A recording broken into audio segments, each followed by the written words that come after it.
Parasara online astro TV நேயர்கள் அனைவருக்கும் வணக்கம். பரமத்திவேல் சந்திரன் பேசுகிறேன். இந்த பராசர யூடியூப் சேனல் வழியாக நம்மளோட நடிகர் ராஜேஷ் அவர்களோட ஜாதகம் சிறிய ஒரு ஆய்வுன்னு வச்சுங்களேன். அவர் பிறந்தது பூராட நட்சத்திரம், தனுசு ராசி, சிம்ம லக்கணத்தில் பிறந்தார். மன்னாரகுடியில் பிறந்த ஒரு ஜாதகர். 10 மணி 3 நிமிஷம் இவர் பிறந்த ஒரு நேரம் பிஎம் இரவு பிறந்திருக்காருன்னு வச்சுங்களேன். இந்த ஜாதகத்தை பார்க்கும்போது ஆரம்ப கால தசா காலங்கள் என்று பார்க்கும்போது இருப்பு 14 வருஷம் 1 மாசம் 4 நாள் இருப்பு இருந்திருக்குது. இவரோட தசா காலம் சுக்கிர மகா திசையில் பிறந்திருக்கார். இப்ப இவர் இறந்த போது இருக்கக்கூடிய ஒரு தசா காலங்கள் பார்த்தீங்கன்னா, சனி மகா திசையில இவர் புதன் புத்தியில சந்திரனோட அந்தரத்தில் இருந்திருக்காருன்னு வச்சுங்களேன். 29/5/2025 வியாழக்கிழமை அன்னைக்கு இருந்திருக்காரு இந்த ஜாதகர். அப்ப எதனால இவர் இந்த ஒரு சின்ன ஒரு ஹார்ட் அட்டாக், மூச்சு திணறனால இவர் இறந்துட்டான்னு சொல்லி ஒரு கருத்து சொல்லியிருக்காங்க. இவரோட ஜாதகத்தை பார்க்கும்போது சிம்ம லக்கணம், லக்கணத்திலே சனி பகவான் இருக்காருன்னு வச்சுங்களேன். சனி 6க்கும் 7க்கும் உடைய சனி பகவான் லக்கணத்திலே ஒரு மந்தக்காரகன். எதையுமே ஒரு சுலோவா செய்யக்கூடிய ஒரு ஒரு கிரகமே சனிதான். நிறுத்தி நிதானிக்கக்கூடிய கிரகமும் சனிதான். சனி எதுவுமே வேகமா பயணிக்க மாட்டார், வேகமா செயல்பட மாட்டார் என்பது இவரோட ஜாதகத்தை பார்க்கும்போது தெள்ளத் தெளிவாக தெரியுதுன்னு வச்சுக்கோங்க. அடுத்ததாக பார்க்கக்கூடியது இவருக்கு 2ஆம் இடத்தில் பார்க்கும்போது செவ்வாய் பகவான், அதாவது பாக்கியாதிபதி பாதகாதிபதி செவ்வாய் தான். அவர் 2ல் இருக்கார்.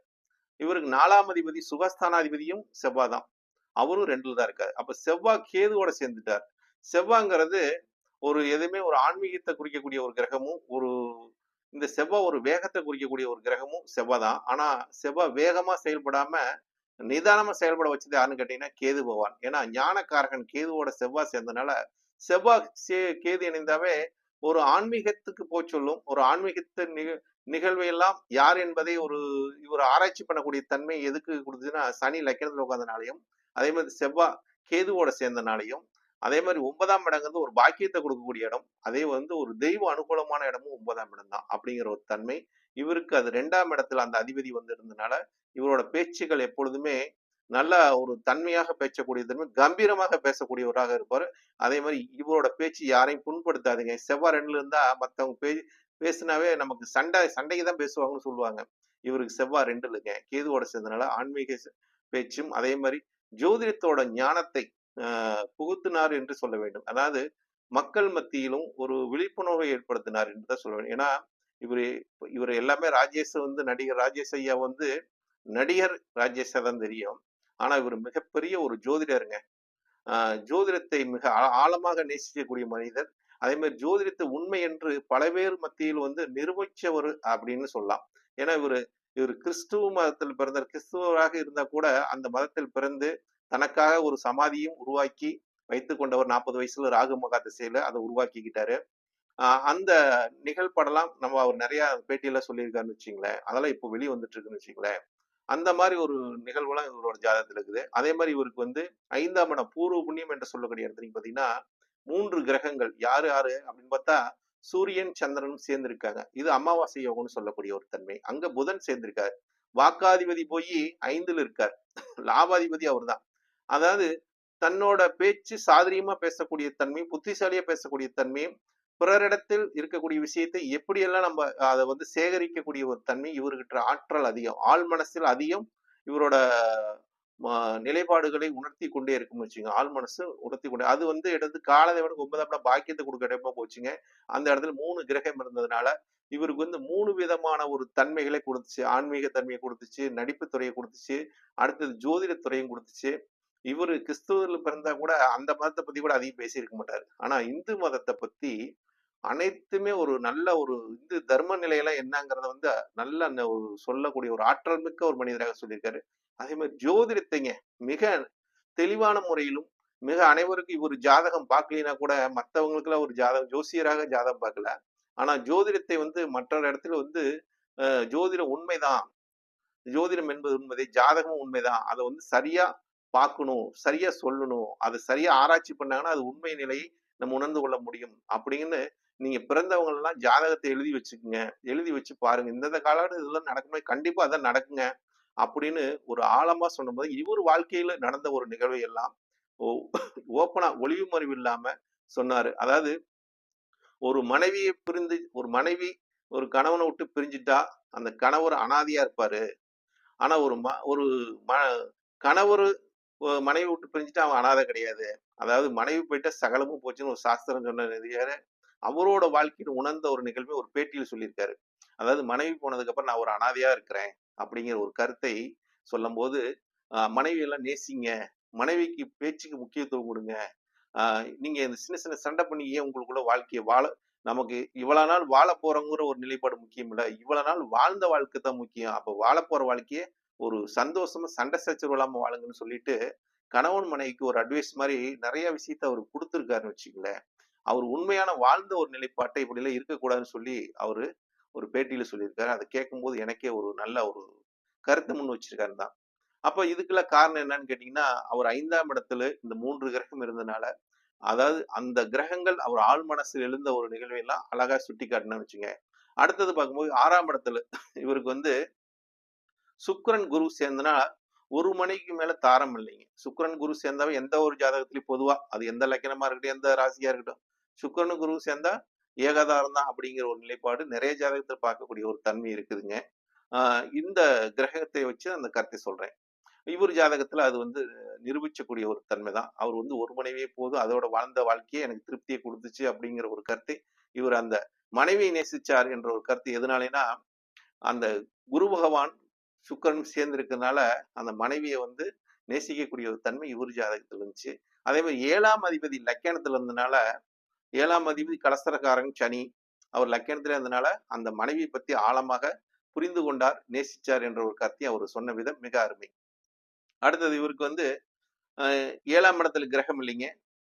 8ஆம் இடத்துல ராகு பகவான் இருந்து தான் அவர் வந்து சினிமா துறைக்கே கூட்டிட்டு வந்துச்சு. ராகு திசை தான் சினிமா ஃபீல்டுக்கே வந்து ராகு திசையில தான் அவர் அந்த சினிமா துறையில் ஒரு நடிப்பை வந்து பிரதிபலித்தார் என்பது அனைவருக்கும் தெரிஞ்ச ஒரு விஷயம் தான். செவ்வாய் திசையோட இவருக்கு ராகு திசை சினிமாவுல வந்து ஒரு வாய்ப்பை ஏற்படுத்தி குடுத்து, அதுல வந்து தன்னை நிரூபிச்சார் என்று தான் சொல்ல வேண்டும். அப்ப இந்த ஜாதகத்த பார்க்கும்போது, இவருக்கு இந்த இப்ப சனி மகா திசை இப்ப ஆரம்பிச்சு இவருக்கு கரெக்ட்டா 72 வயசுக்கு மேல சனி மகா திசை. சுய புத்தி 3 மாசம் 3 வருஷம். அதுக்கப்புறம் வரக்கூடிய புதன் புத்தியில தான் இவரு அந்த இறப்பு நேர்ந்தது. சனி மகா திசை அந்த புதன் புத்தி சந்திரனோட அந்தரத்தில் இவரோட உயிர் பிரிந்தது. அப்படிங்கும்போது நல்ல ஒரு இறப்பா தான் இருக்குது. ஏன்னா, ஒவ்வொருத்தர் இறப்பெல்லாம் இருக்கும்போது பார்த்தீங்கன்னா, ஆஸ்பத்திரியில படுத்துக்கிட்டு 1 மாசம், 2 மாசம், 6 மாசம் இப்படி ஒரு வருஷம்லாம் இழுத்துக்கிட்டு கிடப்பாங்க. செலவு ஏகப்பட்டது பண்ணிட்டு இருக்கிறாங்க. ஆனா இவரு வந்து எனக்கு அதாவது வாழ்ந்த ஒரு வாழ்க்கையில் வந்து யாரெல்லாம் மனிதர்கள்லாம் ஒழுக்கத்தன்மையோட, ஒழுங்குத்தன்மையோட, நல்ல பேச்சோட, நல்ல செயலோட வாழ்ந்தாங்கன்னா, அவங்களுக்கு எதுவுமே வராதுங்க அப்படின்னு நெறைய இடத்துல எனக்கு உடல்ல எந்த பிரச்சனையும் கிடையாதுங்க. அப்படின்னு ஒரு ஒரு 1 மாசத்துக்கு முன்னாடி கூட அவர் சொல்லியிருந்தாருன்னு வச்சுக்கங்களேன். ஒரு ஒரு 1 மாசம் ஒரு 10 நாள் நானு ஆஸ்பத்திரிக்கு போயிருந்தேன். அப்ப கூட எனக்கு பார்த்தாங்க. ஒண்ணுமே இல்லைன்ட்டாங்க. அப்படின்னு இதுவரைக்கும் நான் நல்லா தான் இருக்கிறேன். எந்த ஒரு இது இல்லைங்க அப்படின்னு பகிரங்கமா சொல்லக்கூடிய ஒரு மனிதர்.